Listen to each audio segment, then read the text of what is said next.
So, right there is our target, a little 4-inch gong. And way back here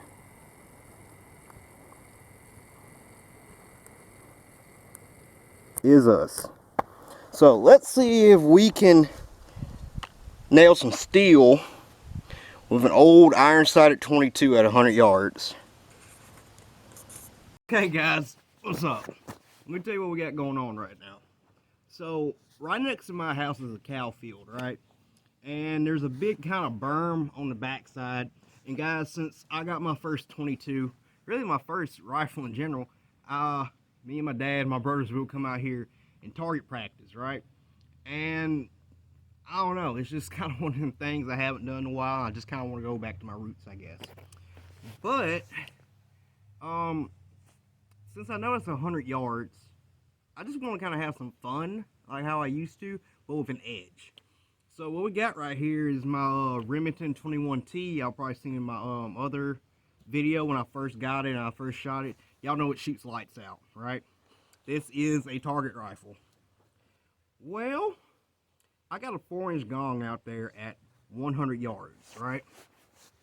We're on a nice, pretty calm day. I got a bag full of bulk ammo right here. I have 2 target cameras now. I have this camera right here, which should probably be, it should help you guys see my wind flags and see the actual target down there. And then I have a target camera on the actual target so we can see our impacts and our misses. So, really we're just plinking.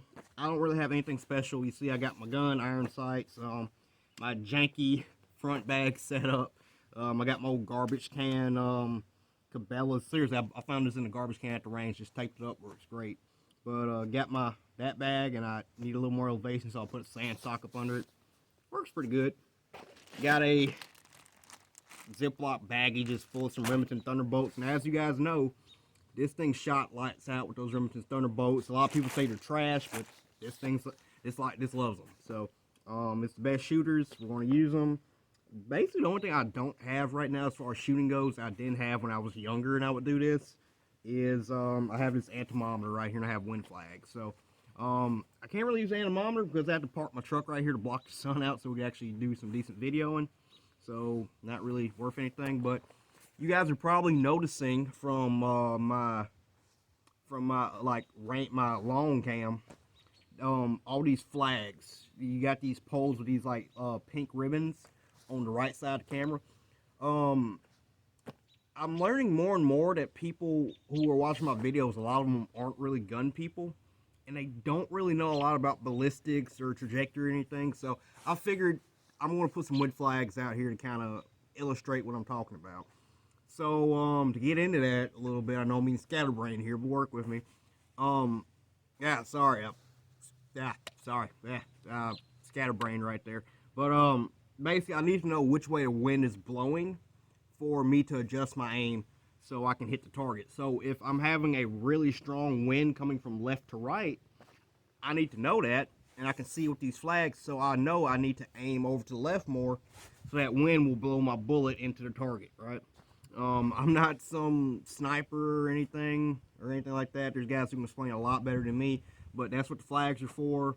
I'm also going to aim up so my bullet, as my bullet drops, it drops into my target. So, with all that being said, all that fancy dancy stuff, we're finna see what happens. So I got 6 rounds here. This is actually a 6-round mag, not a 5-round mag. Remington Thunderbolt, no rear bag, just a front bag. We're trying to hit this little 4-inch gong at 100. I can't quite see with my shades, so see what we can do here. I have not, now I didn't adjust this at all from our last zero. This thing is bottomed out, so it's zero like an inch and a half high at 30. So I'm thinking if I aim right at the top edge, it should drop in. My wind flags are telling me we got a slight breeze, but I don't think I really need to hold off for that. So, see what happens.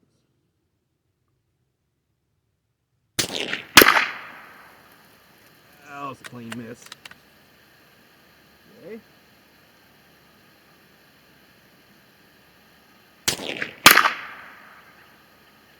Yeah, that's the bad thing though. I don't have a spotter, so I have no clue where these rounds are going.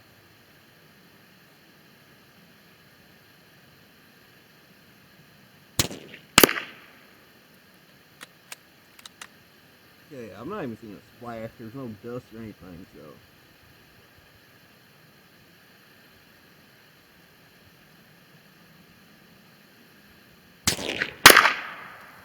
Okay, so I'm not hitting right now with it set at 50. But I'll tell you what I did. The other day I was messing around at 80 and I moved it up to the 100-yard zero mark on the little adjustment thing. So I'm finna do that. As I showed in my last video, this aperture sight here has little hash marks that go from 50 yards to 100 yards. And it's not really a ballistic drop thing. I think it's just for like your zero. But I was messing around with an 80 the other day, just offhand shooting, and I was scoring a lot of hits after I moved it to 100. So let's see if that works. All right.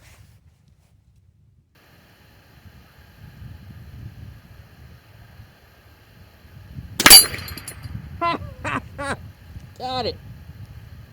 Moved it to 100. We're on target, boys.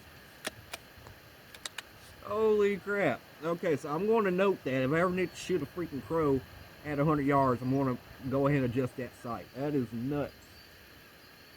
Try it again.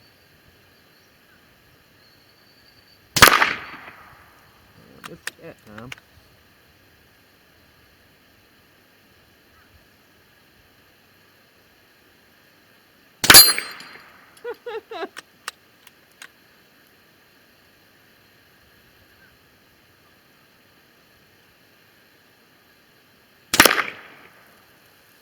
Okay, it's down there swinging, so it's a little harder to hit. My wind has picked up a bit.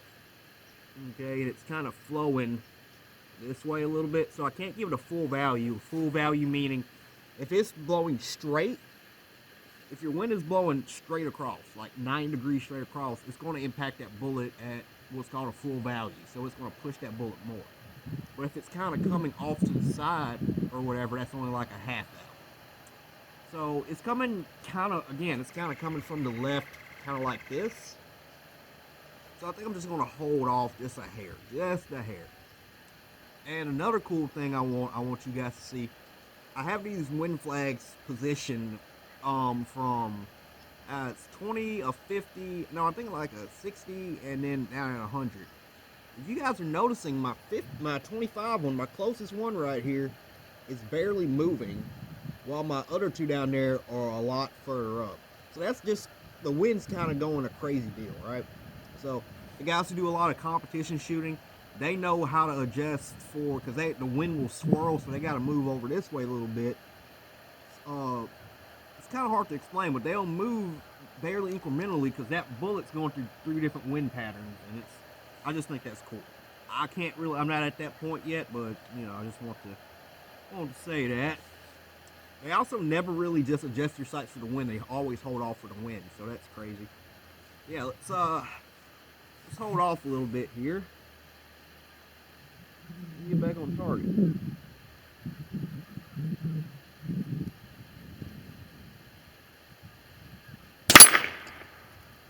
Okay, so I nicked it.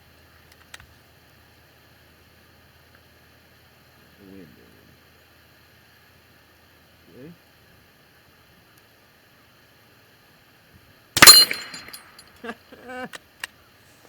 Okay. We're doing something right. Let's see if we can get a full mag on target here. This is also kind of a video because I've had a lot of guys tell me, "Oh man, you always like these scopes. Don't you know how to use iron sights, man?"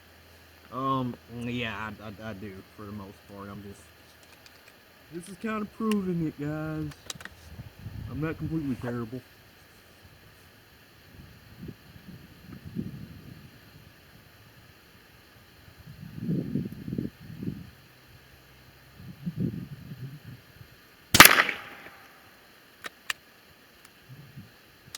Okay, I held off a little too much. Yeah.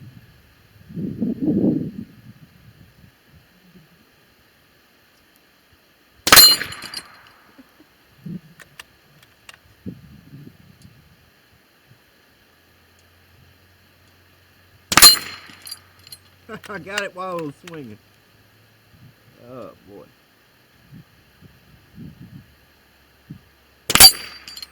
Got it again, boy.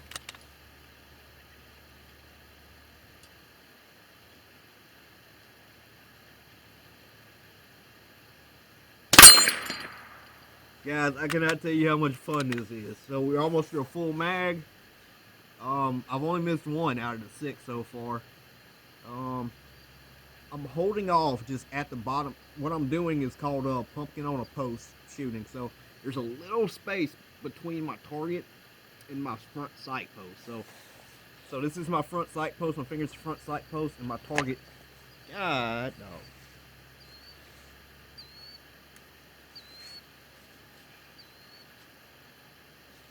Anyhow, I'm sorry, but yeah, with the pumpkin on the post sighting system, say my finger right here is the front sight of my front blade, right? I'm not putting it directly like halfway on. I'm actually putting it a little bit high. So this is my target right here.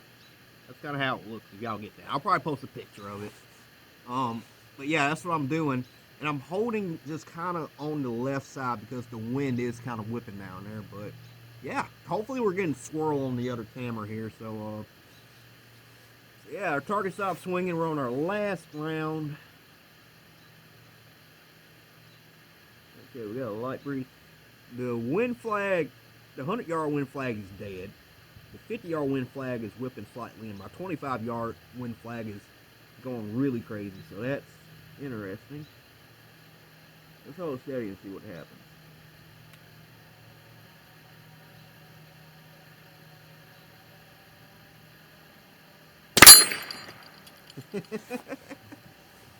Oh boy. Yeah, guys. I think I'm gonna do this for just a little bit longer and just call it a day. But I wanted to bring you guys along with this. Seemed like a fun little deal to do. So yeah, I don't really know what else to say. We're out here shooting with irons. That being said, guys, I don't think I would feel comfortable actually shooting game at this distance with iron sights. I just don't. This is not something I'm comfortable with, but target shooting, 100 yards with irons, pretty fun.